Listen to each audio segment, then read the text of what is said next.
가자미의 눈.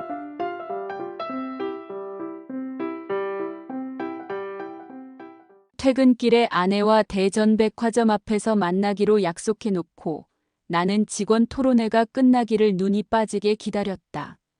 말이 그렇지, 직원 토론회는 특별한 안건도 없이 할 얘기가 있으면 해보라는 식으로 시작하여 침묵으로 이어졌다가 곧 교장의 시사적인 연수 교육으로 채우는 그냥 월중 행사 중의 하나에 불과한 것이었다.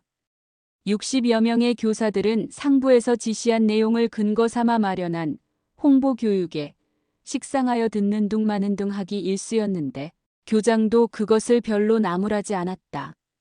준비한 사람도 듣는 사람도 별 의미를 느끼지 못하는 이런 시간이 아무튼 빨리 지나갔으면 하고 나는 바랬다. 이젠 메모지의 공간이 낙서로 꽉 차 시간 죽이는 장난도 끝내야 했다. 마지막 여백을 채운 문장은 좀 쓸만했다. 개는 왕 앞에서 조차 짖는다. 그러나 그 개는 결국 왕에게 살해되고 말 것이다. 한참 졸고 있던 사람들이 꾸역꾸역 고개를 들었다. 벽에 걸린 시계의 초록빛 바늘에서 슬핏 먹이를 발견하고 등을 꼿꼿하게 세운 범아제비를 떠올리고 있었다. 이미 퇴색해버린 교정의 나무 이파리가 떨어져 운동장 위를 날고 있는데 애국가를 신호로 펄펄 뛰던 아이들이 체스 상자 위에 북박힌 말처럼 서 있다가 다시 움직였다. 침묵으로 감금시키기 위해 장엄한 애국가는 필수적인 것일까? 그 생각을 방해하듯 직원 토론회가 끝났다. 아내를 거리에서 기다리지 않게 하려면 서둘러야 했다. 아이들은 급하게 운동장을 질러가는 나를 피해주며 인사를 했다. 그래, 너희들도 안녕이다. 10분이나 늦었어요. 백화점 회전문 앞에서 아내가 눈을 흘겼다. 한때는 건국 이래 제일 부도덕한 영부인이 강제로 빼앗다시피 했다는 소문이 있어서 격분한 시민들이 유리창을 죄다 돌팔매로 부순 적이 있던 건물이었다. 그런 곳에 출입이 부끄럽지 않을 수 없었으므로 나는 아내의 팔을 이끌고 재빨리 안으로 들어갔다. 왜 서둘러요? 볼멘 소리로 아내가 물었다. 여긴 이용하지 말아야 하는 건데. 누구 좋으라고. 지하층계를 밟으며 그런 생각을 떨칠 수가 없었다. 이 백화점에 오는 사람은 벨도 없나? 당신은 소문도 못 들었어? 그래도 여기가 좋은 물건이 많은 거려 뭐. 생선도 제일 싱싱하고요. 비싸지도 않아요. 아내의 말을 듣는 동안 하마터면 계단에서 미끄러져 넘어질 뻔하였다. 조심해요. 아내는 노인을 부축하듯이 나의 어깨를 감싸 안았다. 퇴근길이어선가 장바구니가 아닌 핸드백 차림새로 온 여자들이 지하층을 메우고 있었다. 단 한 끼라도 채우지 않으면 안 되는 식욕에는 명분이 필요하지 않은 걸까? 한참을 기웃거리다가 방송으로 흘러나오는 소리를 듣고 걸음을 멈추었다. 본 백화점을 이용해 주셔서 대단히 감사합니다. 여러분의 왕림에 보답하는 의미로 북쪽 생선 코너에서 생선 코너입니다. 생선 코너에서 10분 동안만 반짝 시장을 열겠습니다. 싱싱한 게 살아서 팔딱팔딱 움직이는 게를 파격적인 가격으로 봉사해드리겠습니다. 생선 코너입니다. 나는 벼룩시장에 대해서는 알고 있었지만 반짝시장이라는 말을 처음 듣고 의아하게 생각했다. 반짝시장이 뭐야? 잠깐 반짝하는 사이에만 아주 싸게 파는 거예요. 무지무지하게 싸다고요. 꿈꾸듯이 아내는 속삭였다. 싸다는 조건으로 행복이 충족될까 싶게 아내는 눈을 반쯤 접으며 내 손을 꼭 쥐었다. 아내가 이끄는 대로 생선 코너로 갔다. 정말 포장해서 갓 풀어낸 개가 집게를 들고 벌벌 기어다니고 있었다. 와, 저거 봐. 절로 탄성이 나왔다. 옆에서 아내가 몇 마리의 개를 사는 동안 나는 거기에서 아직 물이 가지 않은 싱싱한 생선들을 구경했다. 도미, 숭어, 가오리, 방어, 낙지, 명태, 오징어, 왕새우, 가자미. 얼음 조각에 묻혀 반쯤 몸체를 가린 생선들은 언제라도 그것을 헤치며 퍼득거리고 나올만치 싱싱해 보였다. 횟거리를 사자고 할까? 나는 진열대 위를 살피며 발을 옮기고 있었다. 그러다가 문득 얼음더미 사이에 시선을 멈추었다. 잘생긴 참돔을 옆에 두고 가자미가 비스듬히 누워 있었다. 나는 기괴하게 한쪽으로 쏠린 놈의 두 눈가를 보다가 깜짝 놀랐다. 어허, 저게 죽은 줄만 알았던 그것이 눈을 슴뻑하고 움직인 것이었다. 하도 뜻밖이라 얼음 조각을 치우고 그것을 끌어내었다. 손에 들린 가자미는 아무리 들여다봐도 눈을 움직인다든가 꼬리를 움직일 수 없는 놈임에 틀림없었다. 그것을 보고 아내가 다가왔다. 가자미도 살래요? 아니. 이게 살아있는 것 같아서. 그냥 꺼내봤을 뿐이야. 죽은 건데요. 아내는 그놈의 몸뚱이를 검지로 눌러보며 말했다. 죽은 놈이 산신용을 해본 걸까? 다 죽어 넘어진 제 종족의 시신 위에서 놈이 슴뻑 눈가를 돌린 것은 무슨 이유일까? 놈의 살아있는 두 눈을 본 게 환상이라. 나는 고개를 흔들며 얼음더미 위로 그것을 팽개치듯 던져버렸다. 아내를 따라 나오면서 나는 요즘 내가 만나는 이상한 일들을 설명하려고 애를 썼다. 얼토당토하는 일이 아니란 말이야. 방금 그놈도 그랬어. 내 눈과 딱 마주쳤을 때 분명히 눈이 쓱 돌아가더라 이거야. 그래서 꺼내봤더니 죽은 놈이었어. 난 확실히 보았는데 그뿐 아니야. 어젠 잘못 볼 수도 있는 게예요. 필요할 땐 그럴 수도 있는 거거든요. 아내는 제 짐작대로 예산일이라 믿고 있는 것이 확실했다. 요샌 말이야 전엔 생각해 본 적이 없고 까마득히 잊고 있던 일들이 툭툭 튀어나와 나를 괴롭혀. 그것을 걱정하는 것이 더 해로워요. 아내는 대수롭지 않은 표정으로 택시를 세웠다. 그런 얼굴빛으로 당신은 여전히 건강해요. 라는 말을 하고 있었다. 차문을 열어주며 아내는 웃었다. 그 고백의 내용을 아무 것에나 심각해하고 쓸데없이 따지려 드는 내 고집의 변형으로 여기는지 아내는 호기심을 갖거나 안달하지 않고 가벼운 웃음으로 덮었다. 하루의 절반을 절박한 응급환자의 치닥거리로 보내는 아내에게서 어떻게 저런 미소가 생겨날 수 있을까 싶지만 그건 10년 이상 지켜온 아내의 모습이기도 했다. 내가 만약 위급환자가 되어 아내의 병원으로 실려가게 된다면 팔다리가 망가지고 피투성이인 채 낯설게 아내 앞으로 다가서게 된다면 비로소 아내는 그 평온한 표정을 거둘 것이다. 흐린 차창에 시선을 붙박아 두었다. 밖은 어둑했다. 아내도 묵묵히 밖을 내다보고 있었다. 빗방울이 듣기 시작했다. 빗줄기가 시야를 가리자 기사는 윈도우 브러쉬를 움직였다. 부채꼴의 흔적으로 밝게 트인 거리가 선뜻 눈앞에 다가오고 있었다. 요즘 내 생활의 조각을 주워 모자이크해보면 채워지지 않는 공백이 무수히 드러났다. 잠을 청할 때나 자다 깨어 천정을 응시하고 있을 때나 아내의 자그마한 유방을 더듬고 있을 때나 마찬가지였다. 가까운 차길에서 엔진 소리가 툭 튀어나와 고막을 후벼 파고 지나가듯이 기억들이 제각기 뇌세포의 끝에 숨어 있다가 느닷없이 머릿속을 채우고는 달아났다. 이러다간 어떤 일을 저질러 버릴 것만 같았다. 조바심에 떠서 잠이 오지 않고 신경의 갈래갈래가 모조리 바늘처럼 되어버린 느낌이었다. 그런 느낌에 시달릴 때마다 나는 아내를 거칠게 끌어안았다. 아내는 조심스럽게 허리를 죄어주면서도 잠옷의 단추를 풀지 못하도록 두 손을 그어쥐곤 했다. 애가 깰지 몰라요. 잠에 취해서 아내의 목소리는 끝이 불분명했다. 성욕이 치밀어서가 아니라 나는 불안해서 개처럼 헐떡거리며 아내의 머리카락 속이라도 숨고 싶었다. 당신 직업이 뭐요? 교사입니다. 그게 뭐 하는 일이요?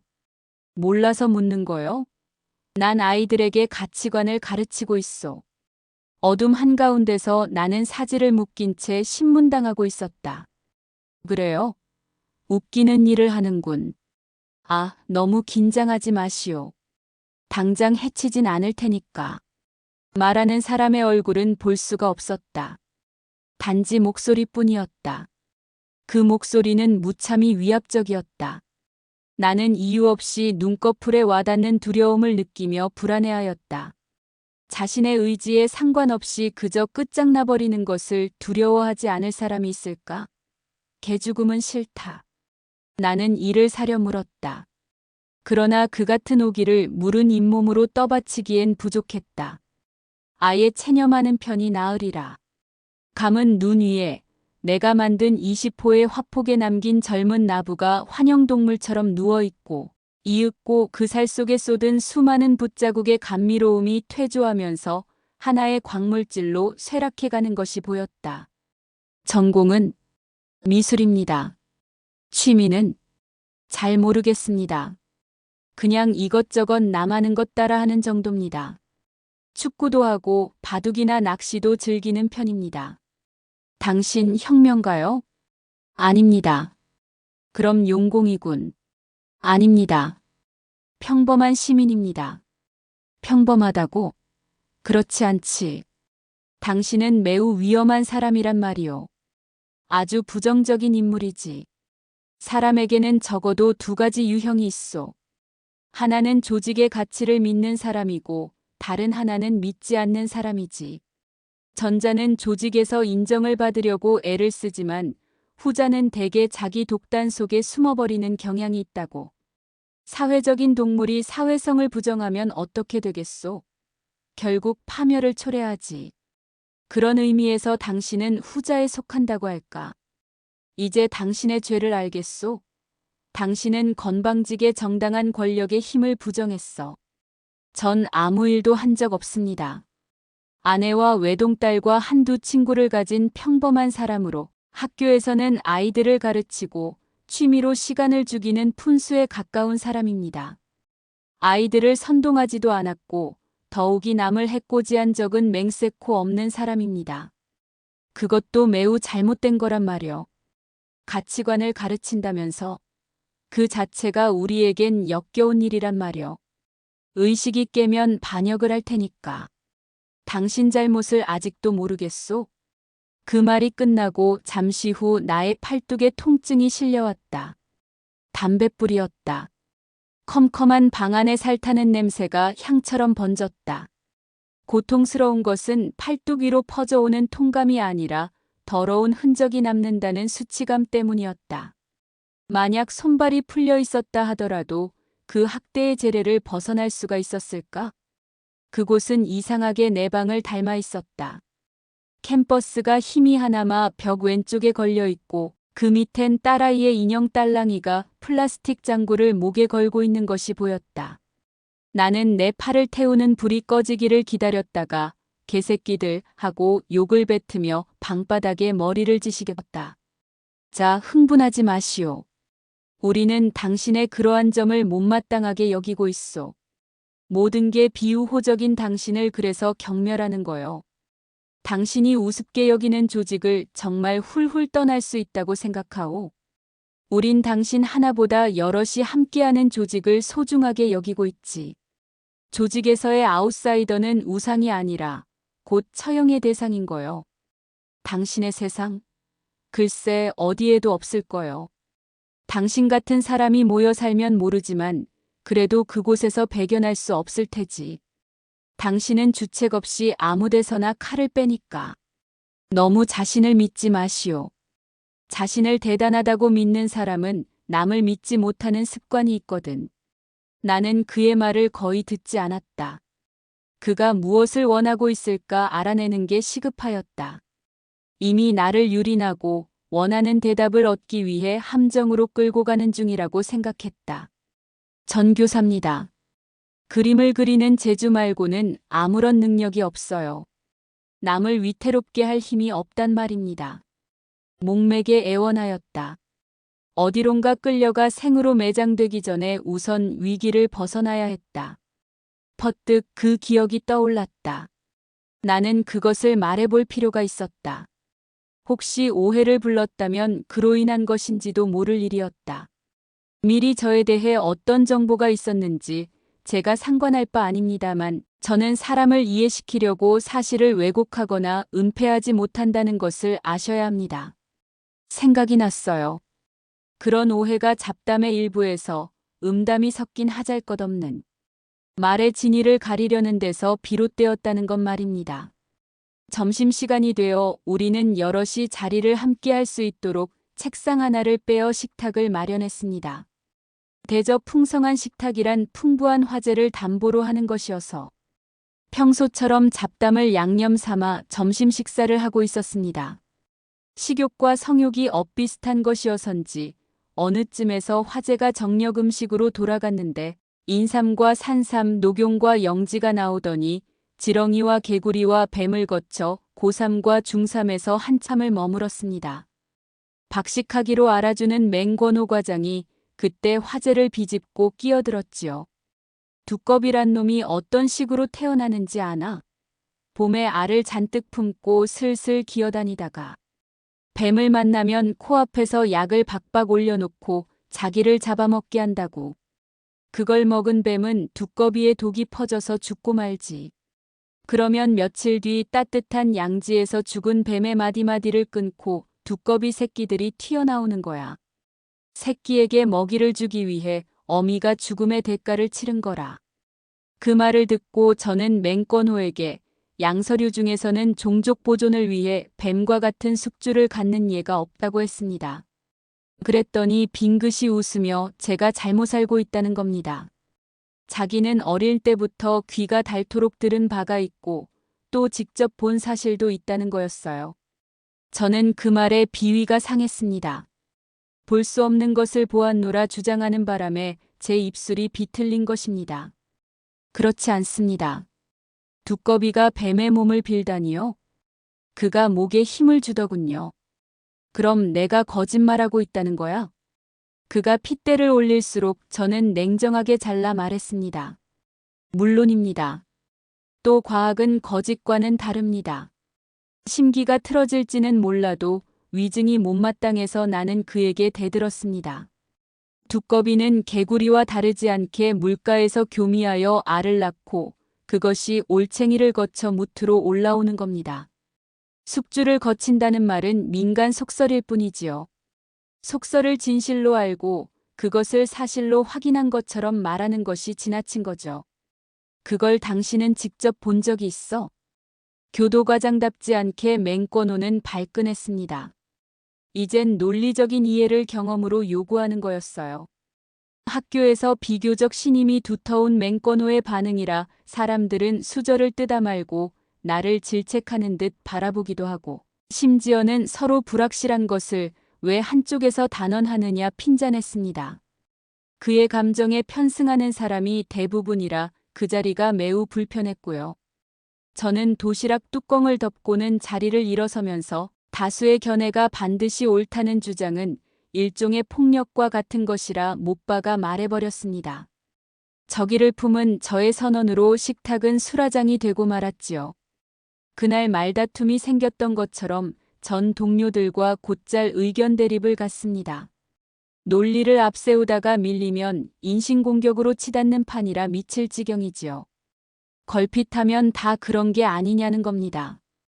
또 적당히 주변 분위기 살펴서 남 듣기 싫지 않도록 말하고 제목만 잘 챙기면 되지 않느냐 이겁니다. 그게 처신의 핵이라나요? 매끄럽게 사는 것이 얼마나 기회주의적인가 모르시진 않겠지요. 물론 농담할 자리가 있고 진담할 자리가 있습니다. 농담할 자리에서 진담을 꺼내는 것이 신뢰 중 큰 신뢰라는 것도 잘 알고 있습니다. 그러나 가치관을 따져야 하는 자리에서 시시비비를 가리지 않으면 소중한 것과 그렇지 못한 것이 전도되어 무차별해질 게 뻔한 이치 아니겠습니까? 사람이 사상과 감정을 나눌 때의 계율이 무엇입니까? 거짓말은 그 계율을 떠난 겁니다. 뱀을 가지고 이건 새끼줄일 수도 있다 라고 주장한다면 그것은 오류인 동시에 거짓일 것입니다. 교사란 진짜와 가짜를 가려내는 어떤 기준을 아이들에게 제시해주는 사람이라고 믿습니다. 그리고 사심없이 뱀과 새끼를 분별하지 못하는 것은 차라리 이해해줄 만합니다. 그러나 강자의 욕구로 배태된 오류는 묵과될 수 없다고 생각합니다. 그에 편승하는 것도 같은 짓이지요. 일제강점기 땐 히로히토에게 충성을 맹세하던 사람이 지금껏 온갖 방법으로. 권자의 주변에 남아서 힘을 행사하는 것도 사회사적 이해로 넘기기 어렵고, 작게는 이를 위해 땀을 아끼지 않는 사람이 의를 위해서는 손톱 하나 못 움직이는 꼴도 그렇습니다.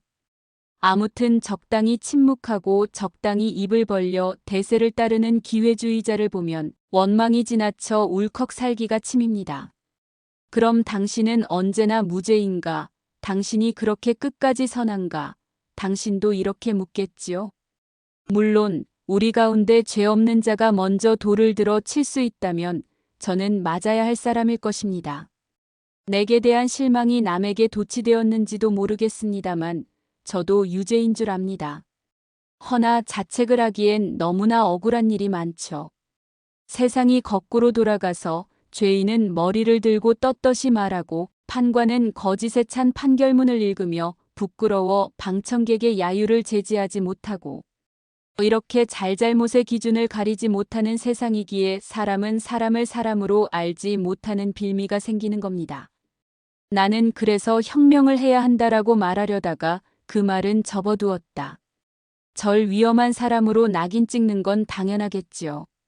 순응하지 못하는 죄의 대가가 무엇인지 묻지는 않겠습니다. 하고 싶은 말을 해버리고 나니 불안감으로부터 해방된 느낌이었다. 나는 무슨 말인가 더 하려 하다가 그만두었다. 상대인 그가 내 말을 듣지 않고 어딘가로 사라져버렸기 때문이었다. 사방을 둘러보았다.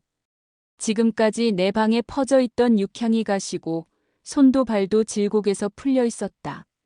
나는 팔을 더듬어 보면서 내가 아무에게도 속박당하고 있지 않다는 사실에 깊이 안도했다.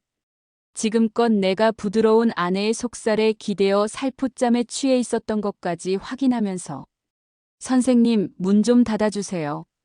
도심이 내려다보는 4층 미술실로 수업하러 온 아이들이 재채기를 시작하며 수렁거렸다. 그중 몇몇은 창밖을 맴돌고 있는 헬리콥터를 바라보다가 주의를 듣기도 했다. 기체의 요란한 폭음 속에서 나는 발악하듯 아이들에게 집중을 요구했다. 그러나 헬기가 가까이 떠 있는 한 그것은 거의 불가능한 일이었다. 나는 주의 집중의 요구를 포기하고 아이들과 함께 창밖을 바라보았다. 중앙로에 시위대가 몰려있는 모양이었다. 얼마쯤 지났을까? 요란한 폭음이 썰물처럼 교실을 빠져나갔다. 그때 나는 좀 색다른 소재를 떠올리고 있었다.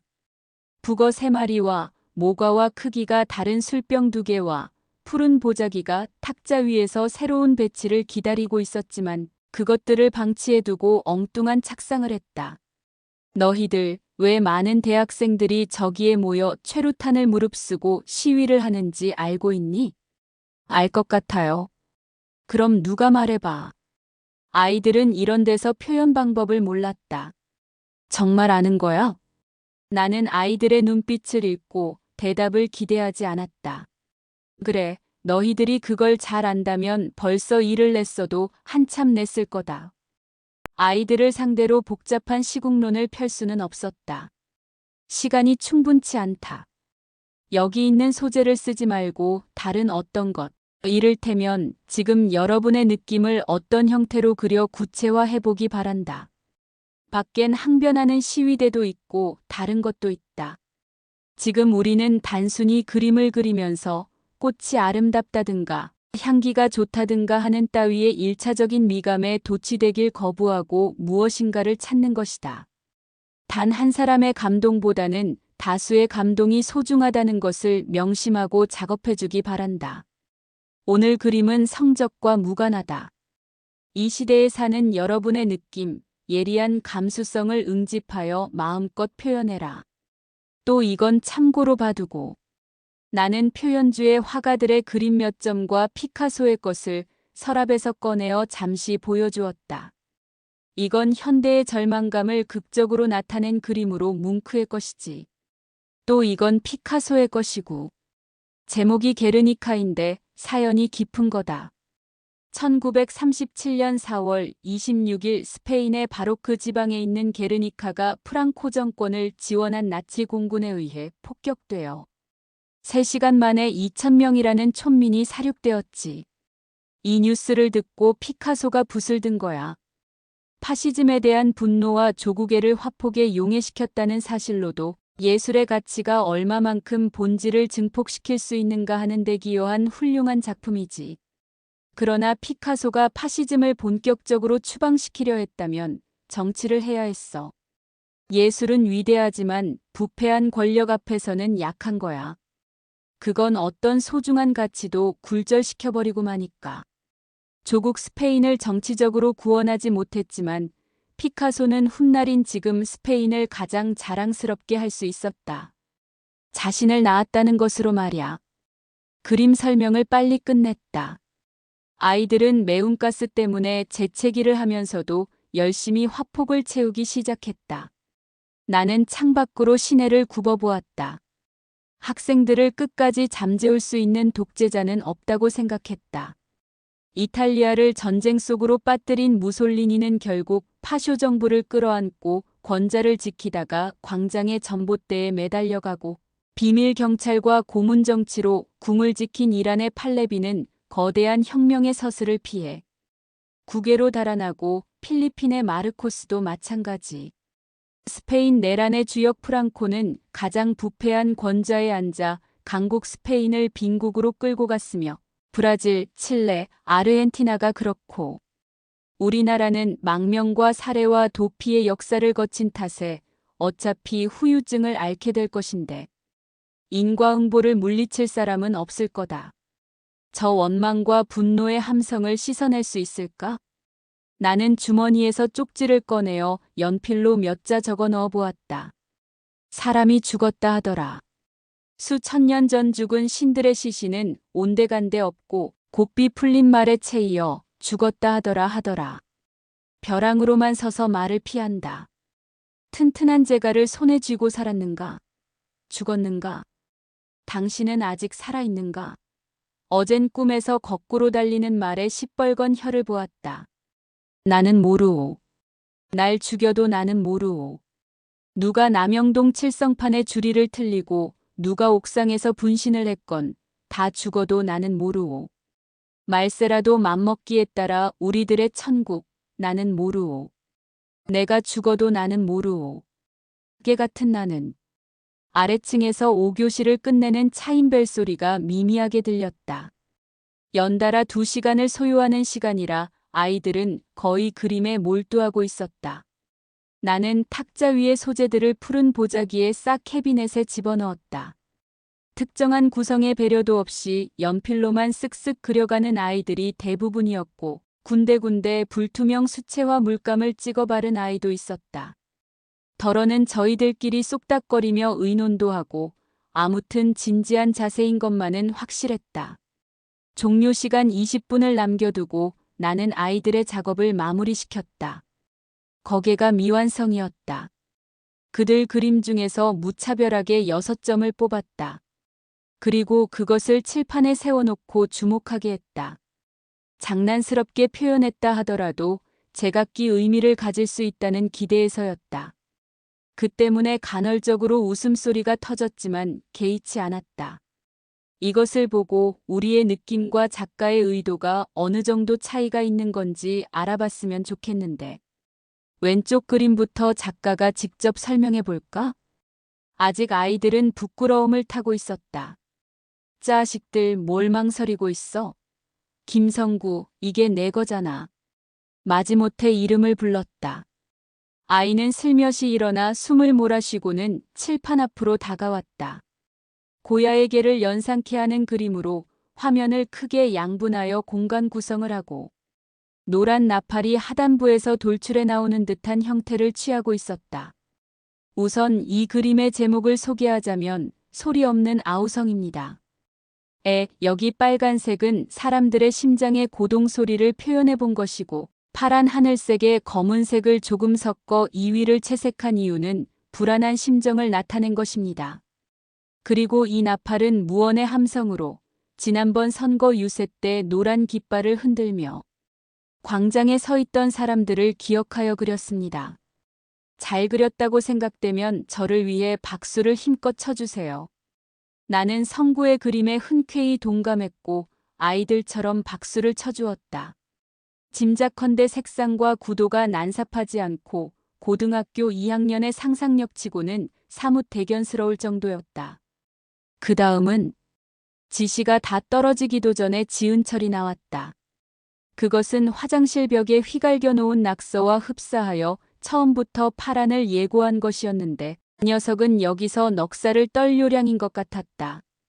이게 뭐 같지만도 사실은 기계아이고 여러분 맘대로 상상의 삐림은 내사 말 못하는 기라. 웃지 마이소. 제목은 무제락 하십시더. 지는요 벌건 대낮에도 눈에 어리서릿하는 기 있심더. 극이 미워서 욕이다 안 그려놨는교. 지 관심은 빌기아이고 다음 하숙집엔 이쁜 얼라 하나 있으면 하는 기라요. 왜 지 그림 맘에 안 드십니까? 은철이 장난스레 눈을 부라렸다. 그는 성구가 받은 것보다 더 세찬 갈채를 얻어내는데 성공했다. 누군가 휘파람 소리를 내어 나는 박수를 쳐주다 말고 그곳으로 제지의 시선을 쏘아붙였다. 이렇듯 자유스럽게 그러나 약간은 무질서한 가운데 수업이 마무리되었다. 우린 남의 정당한 생각을 존중할 줄 알아야 한다. 마음에 품은 감정은 누구나 소중하고 윤리성도 없다. 하지만 밖으로 표출하는 행동은 책임을 져야 한다. 여러분이 지금 행한 그림 그리기는 어떠한가? 그 그림으로 남에게 피해를 주었는가? 그렇지 않았다. 공중변소에 낙서를 하는 사람은 스트레스를 풀지는 몰라도 남에게 불쾌감을 줄 수 있다. 그건 꼭 불쾌감을 주는 것은 아니다. 낙서에는 의미 있는 것도 있으니까. 그러나 권력의 그릇된 사용은 그 이상이다. 자연인으로서의 삶을 위태롭게 하는 것은 국가이건 종교단체이건 모두 지상에서 사라져야 한다. 사람에게 가장 소중한 것은 서로를 강제하지 않는 것이니까. 오늘 저 밖은 그 강제로부터 탈출하려는 몸부림이 있었구나. 수업 결과는 만족스러웠다. 왜 최루가스를 마셔야 하는가를 다 설명해 주지는 못했지만 독재의 의미를 추론하도록 한 건 정말 다행스런 일이 아닐 수 없었다. 6교시를 마치고 잠깐 옥상에 서 있었다. 어디선가 매운 바람이 불어와 코끝을 건드리며 지나갔다. 나올 듯 말 듯한 재채기를 참느라 나는 한동안 진저리를 쳤다. 여기서 사람들과 부딪히는 것이 너무 힘들었다. 떠날 결심을 한 나머지 이력서를 몇 통 준비해 두었다. 어디 강사 자리라도 날 기미만 보이면 달려갈 심산이었다. 1974년 2월 14일 H대학교 미술과 졸업. 1977년 6월 9일부터 현재까지 미륵고등학교 재직. 1983년 재회 국전 입선. 단 세 줄이 전부인 이 경력을 가지고 어딜 찾아갈까 막연하긴 하였다. 서류에 붙은 5년 전에 나는 아직 기세 좋게 세상을 쏘아보고 있는데 반 10년을 더 보내고 이젠 맥이 풀려버리다니 허탈했다. 뭘 그렇게 눈이 빠지라고 들여다보세요? 옆에 앉은 문영선 선생이 핸드백을 챙기다 말고 눈치 빠르게 본 모양이었다. 그녀는 특유의 버릇대로 안경을 치켜 올려 호기심 어린 눈길을 던졌다. 아무것도 아닙니다. 나는 손에 들고 있던 이력서를 얼른 서랍 속에 감추고 변명처럼 마지막 수업 시간에 그린 아이들의 그림을 보여주었다. 이게 뭘 그린 건지 아시겠소? 문영선은 두세 장의 그림을 받아 쥐고는 꼼꼼하게 살폈다. 글쎄요. 알 것도 같은데. 나는 그녀가 그림을 감상하는 동안 아이들의 자평을 요약하여 들려주었다. 나비가 되려고 못생긴 걸 마다하지 않는 녀석들이라선지 표현도 대담하네요. 또 이건 날불안당 같으니라고. 그냥 놔두셨어요, 예. 지은철의 무제에서 그녀는 질책을 빼놓지 않았다. 그래도 예술은 순수를 보장해야 합니다. 저희들끼리 갈채를 보내주던데요. 나는 은철이를 두둔했다.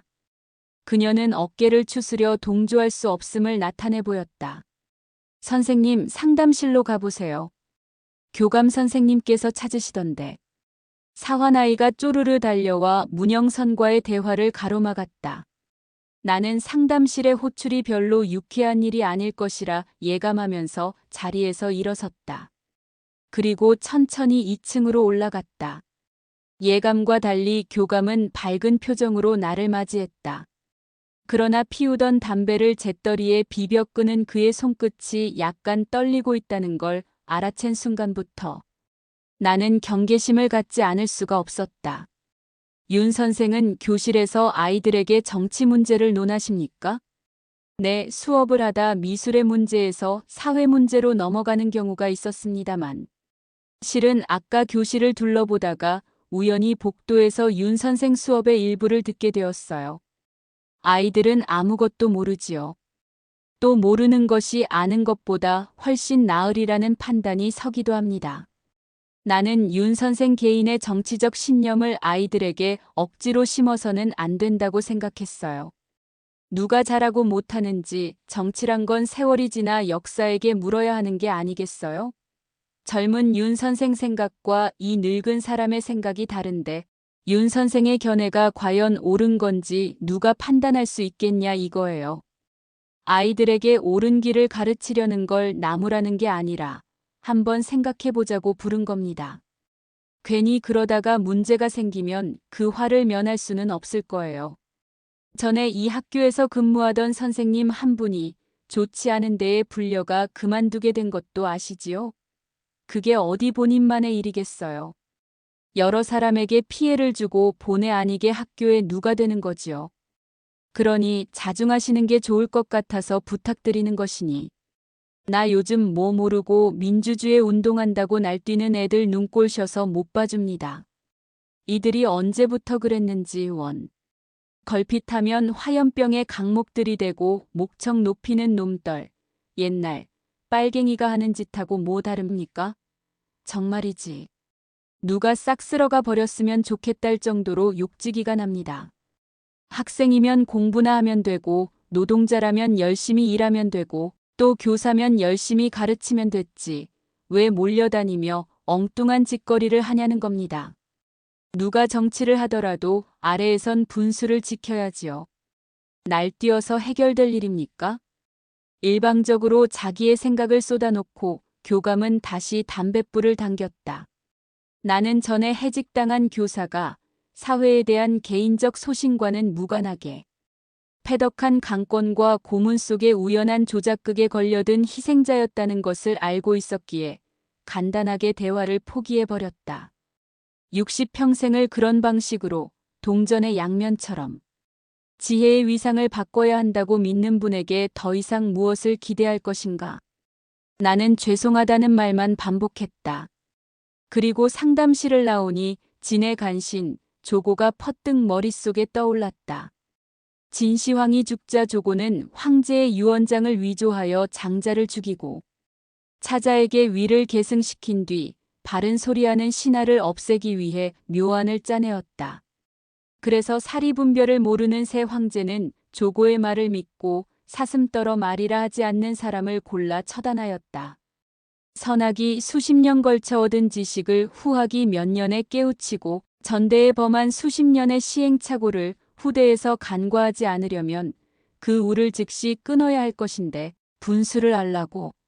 아, 교묘한 말의 유희여. 또 당신의 생각이 옳은지 어떻게 판단하겠냐고. 그 순간 나는 허공에 뜬 거대한 코끼리 한 마리를 보았다. 이번에 장님이 될 순서는 나였다. 거칠고 단단한 회색의 피부를 실룩이며 다가오는 코끼리를 나는 장님의 자격으로만 말하리라. 나는 눈을 감고 코끼리가 달려오는 방향으로 다시 발을 떼었다. 교무실에서 맹권호는 나를 기다리고 있었던 듯했다. 가끔 과장된 제스처를 드러내긴 하지만 그는 적당히 남의 가려운 부분을 긁어줄 줄 알았다. 교감한테 무슨 애기 들었지? 신경 쓸 거 없다고. 살다 보면 그럴 때도 있는 거 아니겠어? 같이 나가 한 잔 술로 목대 좀 벗기자고. 그럽시다. 기분을 풀 겸 그와 함께 교무실을 나왔다. 결코 그에게 호감을 가져서가 아니었다. 얼마 전 두꺼비 문제로 마음 상했던 일에 대한 화해의 자리로서 한번 기다리고 있던 참이었다. 함께 중심가로 갔다. 나는 퇴근길을 직장 동료와 함께 어울린 적이 거의 없어 술집 이름조차 제대로 알지 못했다. 술 잘 안 하지? 네. 그럼 어디 가서 간단하게 하지. 좋은 곳이 있어. 그가 안내한 곳은 길가의 어느 카페였다. 문에 들어서자 카운터에 앉아있던 여인이 그를 알아보고 꽤나 반색을 했다. 얼마만이세요? 자주 좀 놀러 오시잖고. 그녀는 그를 껴안 듯 잡아 끌며 자리에 앉히고 술을 내왔다. 이 집 주인이야. 미인이지? 내가 말없이 웃고 있는 사이 여인이 공손하게 인사를 했다. 30을 겨우 넘겼을까. 그냥 밉지 않은 인상이었다. 이분 잘 모셔. 얼마 전 한국 화단을 떠들썩하게 했던 유명 화가란 말이야. 진짜 멋진 사람이라고. 맹 과장님 과대선전입니다. 불량품과 우량품을 구별하셔야죠. 진짜라고 강조하시는 바람에 가짠 게 다 탄로 나버렸지만요. 이 사람 너무 따지지 말어. 꼭 술로 징계하겠다고 결심한 사람처럼 그는 거푸 잔을 권해왔다.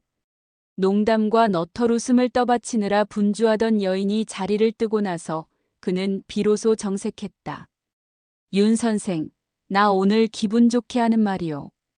오해 말라고. 지난번 대한교련에서 회관 짓는다고 협조 요청한 건 말이야. 교무과에서 윤 선생만 거절했다고 교감이 걱정하던 눈치던데.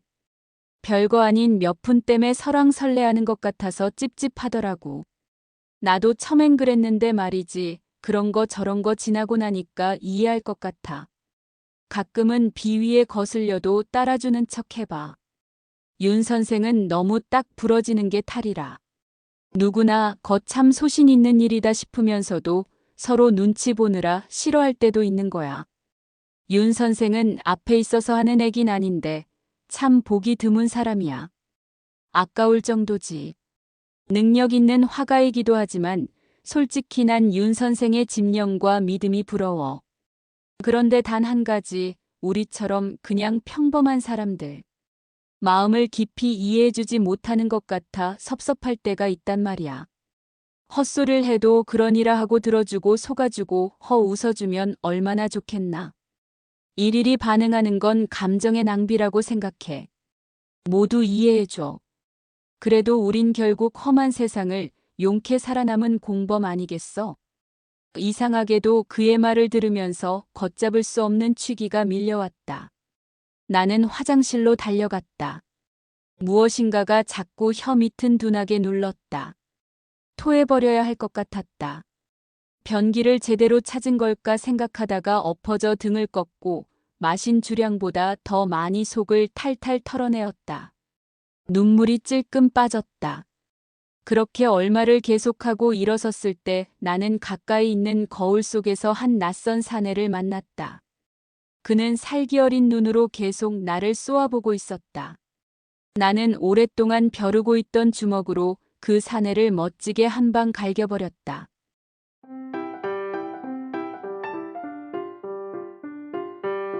끝까지 들어주시어 감사합니다.